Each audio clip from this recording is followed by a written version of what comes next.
Hey everyone, welcome back to another English lesson. Here we improve our English and learn new ideas at the same time through stories. You practice English without feeling like you're studying. Today's story is about a company that was once so powerful that 1 out of every 2 mobile phones on the planet was made by them. A company that had better technology than Apple before Apple showed the world how to use it. A company that did not lose because they ran out of money or talent. They lost because of something much more human than that. And honestly, their story will teach you something you can use in your own life. Not just English. Something real. Let's go. Quick question. What do you think Nokia made before phones? Take a guess. Seriously, just think for 1 second. The answer is paper.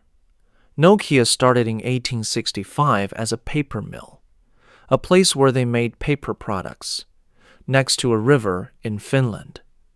That is 160 years ago, before cars, before electricity in most homes, before any of the technology we consider normal today. Then they moved into rubber boots, rubber tires, rubber cables.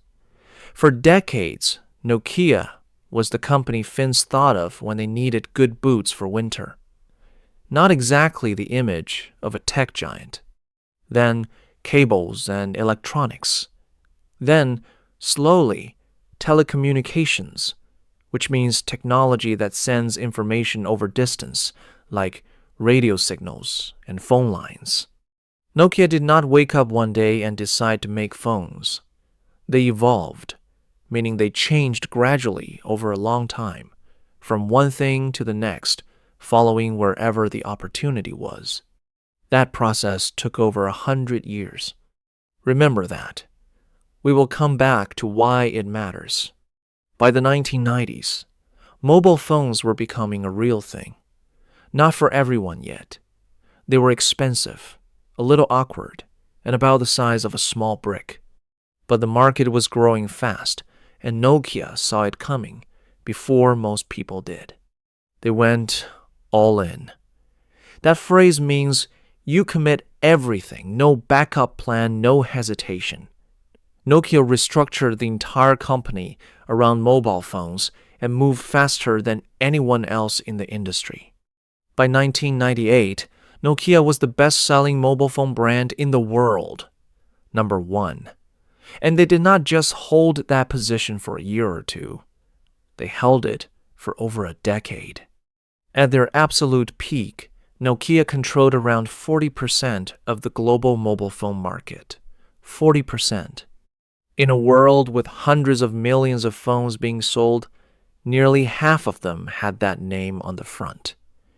That is not success. That is dominance, which means complete, total control of a space. In Finland, Nokia became something almost bigger than a company. They were a national identity, a source of pride. Finland is a small country, around 5 million people, and at their peak, Nokia represented almost 4% of Finland's entire economy. One company, 4% of a country's economic output. Imagine that. Their headquarters in a city called Espoo became a kind of tech campus that people around the world came to study. Their management style, their culture, their engineering. Everyone wanted to understand how they did it. They were, by any definition, one of the most successful companies in human history. Now we have to stop and talk about the Nokia 3310. We cannot tell this story without it. Released in the year 2000, possibly the most famous phone ever made, and definitely the most legendary. If you grew up in the early 2000s, you either had one or you knew someone who did. The thing was indestructible, meaning nothing could destroy it. People dropped them downstairs, left them in rain, sat on them, threw them across rooms during arguments. The phone survived everything. There are jokes on the internet that the Nokia 3310 could survive a nuclear explosion. Obviously not true. But the fact that people believe it is a compliment to the engineering. It had a game called Snake, a tiny pixelated snake on a small screen that you moved around eating dots. No color, no sound effects worth mentioning, no internet, just a snake and dots. People played it for hours, waiting for the bus, sitting in class pretending to pay attention on long car journeys. Snake was the original mobile game. Everything after it, every game you play on your phone today, traces back in some way to that tiny pixelated snake. The 3310 sold 126 million units. That is more than the population of most countries in the world. Nokia was not just making phones. They were making objects that people genuinely loved. Objects that became part of everyday life and culture and jokes and memories. That matters. Because what came next is easier to understand when you remember how high they actually were. The 9th of January 2007. Steve Jobs walked onto a stage in San Francisco wearing his usual black turtleneck and jeans. He looked relaxed, a little theatrical, the way he always was. He told the audience he was about to show them 3 new products: a widescreen iPod with touch controls, a revolutionary mobile phone, and a breakthrough internet device. The crowd clapped after each one. Then he smiled and said, "It is not 3 separate devices. It is one device." And he held up the iPhone. The crowd went wild. Nokia's response? Calm, almost dismissive, meaning they did not take it seriously. Internally, executives said the iPhone was nice, but had real limitations. No physical keyboard, poor battery life, too expensive for mass market. They were not worried. And on paper, some of those criticisms were valid. The first iPhone had real weaknesses. Nokia's engineering team could point to specific technical problems with it. But they were solving the wrong question. The question was never whether the iPhone was technically perfect. The question was whether it changed what people expect from a phone. And the answer to that question was yes, completely and immediately yes. People held the iPhone and did not care about the keyboard. They cared about the experience, the way it felt, the way it worked, the way it made them feel like the future was already here. Experience beat specification, feeling beat function, and Nokia, who had spent years perfecting the function, did not see that shift coming. Here is where the story gets genuinely interesting. Most people think Nokia fell because they missed the smartphone trend. That is the simple version. The real version is more complicated and honestly more useful to understand. Nokia had touchscreen technology before Apple launched the iPhone. They had prototypes, which means early test versions of touchscreen devices as far back as the late 1990s. They had the engineers. They had the resources. They had the market position. So why did they not launch it? Inside Nokia, there was a culture of fear. Fear is a strong word, so let me explain exactly what it means here. Nokia's management structure had become very hierarchical, meaning there were many levels of authority and people below did not comfortably challenge people above. Engineers and middle managers who had concerns about strategy, who saw problems coming, who had ideas that contradicted the direction from the top, those people stayed quiet. Not because they were told to stay quiet, but because the culture made it uncomfortable to speak up. Because admitting a problem felt like admitting failure, and failure was not welcome. So information did not flow honestly upward. Leaders at the top made decisions based on reports that were rosier, meaning more positive, than the reality. Problems were minimized, risks were underreported. And by the time the truth was unavoidable, the window for acting on it had already closed. This has a name in business. It is called a culture of psychological unsafety, meaning people do not feel safe sharing honest, uncomfortable information. And it kills companies, not immediately, slowly, invisibly, until one day the consequences arrive all at once and everyone acts surprised. The lesson here has nothing to do with Nokia specifically. It applies to any team, any family, any relationship. If the people around you cannot tell you the truth without fear of consequences, you will always be the last to know about your own problems. In 2011, Nokia's new CEO, a man named Stephen Elop, who came from Microsoft, wrote a memo to the entire company. A memo is an internal message sent within a company, not for public eyes. This one got leaked, meaning it was shared publicly without permission, and it became one of the most talked about documents in business history.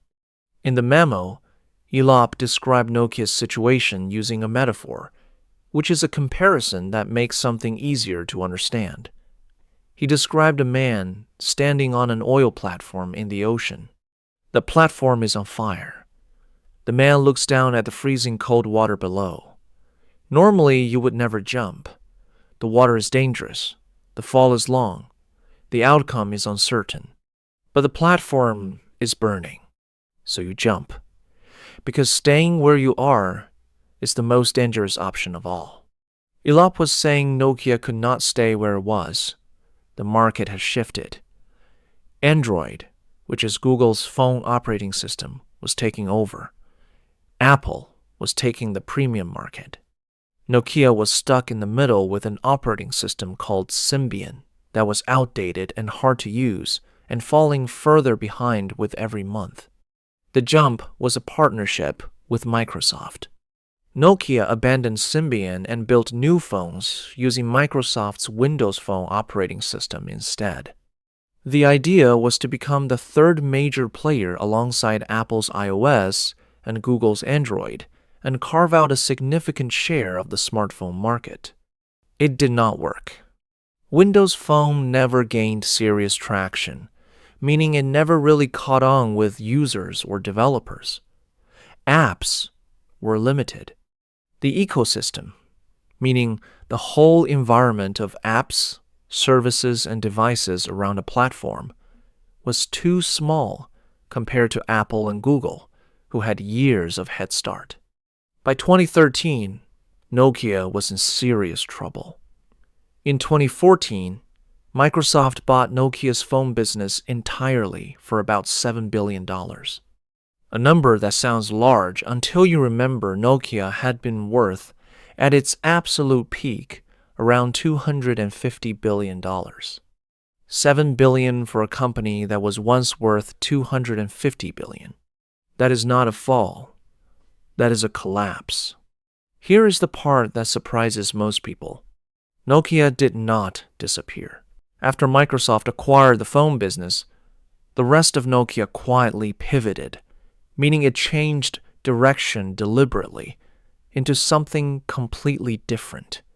They focused on telecommunications infrastructure, the big equipment that runs mobile networks, the towers, the systems, the technology that makes 5G actually work.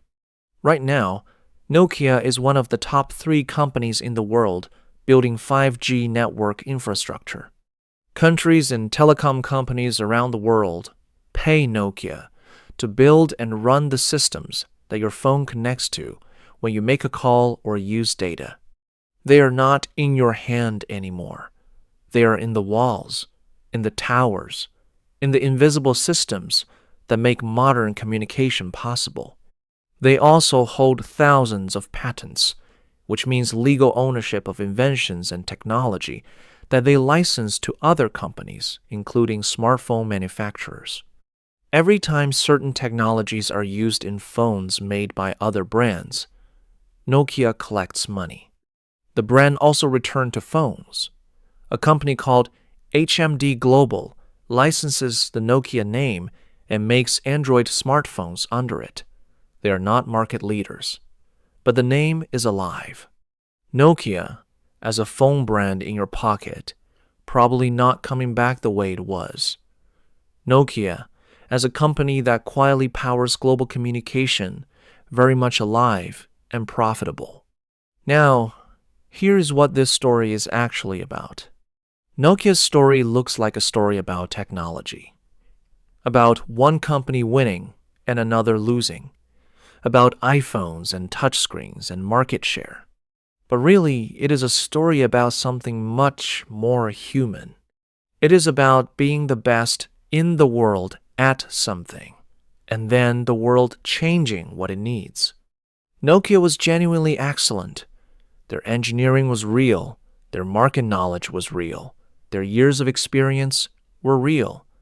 None of that was fake. But excellence in yesterday's game does not automatically transfer to tomorrow's.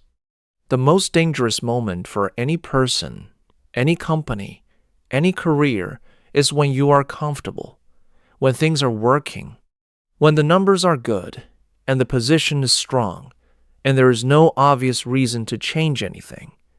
That is exactly when the world tends to shift quietly underneath you. The people who saw Nokia fall the hardest were not the ones who were failing. They were the ones at the peak, sitting on top, feeling safe. Comfort is not the enemy. Comfort that stops you from paying attention, that is the enemy. Stay curious. Stay honest with yourself. Be willing to question what is working, not just what is broken. And if the people around you cannot tell you uncomfortable truths, fix that first. Because without honest information, every other decision you make is built on sand. Nokia had everything: the talent, the resources, the position, the brand. What they ran out of was honesty and time. That is the story of Nokia, one of the greatest rises in business history and one of the most instructive falls. Keep practicing your English, keep learning something real, and we will see you in the next one.